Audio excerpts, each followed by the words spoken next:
Hello, bonjour. Aujourd'hui, je vais parler du Daily Mail, du prince Harry et du résultat en fait de sa plainte et de son action en justice contre le magazine. J'avais déjà fait une vidéo hier pour dire en fait qu'il avait gagné et que le Daily Mail avait dû payer une forte somme d'argent en tant que dommages et intérêts et aussi avait dû payer les frais d'avocat du prince Harry. Donc, il y a un nouvel article du Newsweek qui détaille encore plus ça, dont je vais parler dans quelques minutes.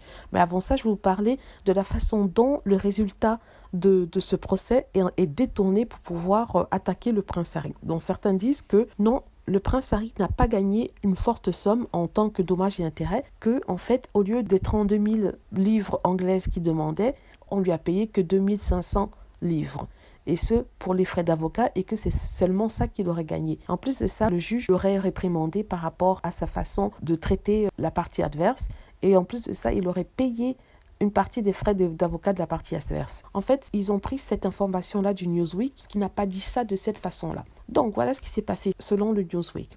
Le Newsweek, c'est un journal international ou anglais. Le juge, en fait, a réprimandé le prince Harry, mais pas parce qu'il était mauvais, mais parce qu'en fait, dans la lettre qui était écrite pour être publiée par l'une des parties, c'est-à-dire la partie du prince Harry, il avait inclus d'autres critiques acerbes des journaux, le Daily Mail et des tabloïds en général. Donc le juge a considéré que la lettre qu'il écrivait pour donner aux médias, pour que ce soit publié dans les médias, ne devrait pas être une critique virulente de la partie adverse. Ça devrait être le constat de ce qui a été dit au tribunal. Ça devrait concerner cette affaire et ça ne devrait pas contenir des critiques virulente des tabloïds. Ce n'est pas une vendetta, c'est un jugement que le prince Harry a gagné, dont il doit s'en tenir à ça. Il a réprimandé l'équipe justement du prince Harry par rapport à ça. Qu'est-ce que le prince Harry a gagné en fait durant ce procès? Il a gagné deux choses. Il a gagné des dommages et intérêts et il a gagné le remboursement de ses frais d'avocat. Pour les dommages et intérêts, il a bien gagné beaucoup d'argent. Donc c'est beaucoup d'argent donné et qu'il a reversé à l'association, à la fondation des Invictus Games.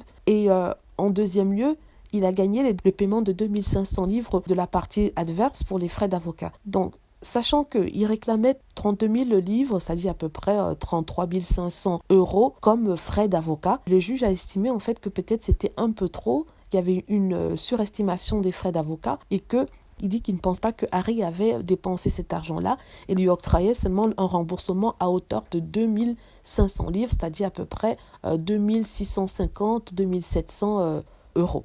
Voilà. Donc, il y a deux différents paiements bien distincts, c'est-à-dire les dommages et intérêts, montant assez conséquent que la Cour n'a pas voulu révéler, et aussi les 2500 pour les frais d'avocat. Donc, c'est à peu près tout. Les gens essaient de tourner ça pour dire que voilà, de toute façon, même si ils ont gagné leur jugement, en réalité, ils n'ont pas gagné parce qu'en fait, ils n'ont que gagné 2500 au lieu des 32 000 livres qu'ils demandaient. En fait, ça n'a jamais été à propos de l'argent, ça a toujours été sur le fait de rétablir la vérité quant au prince Harry.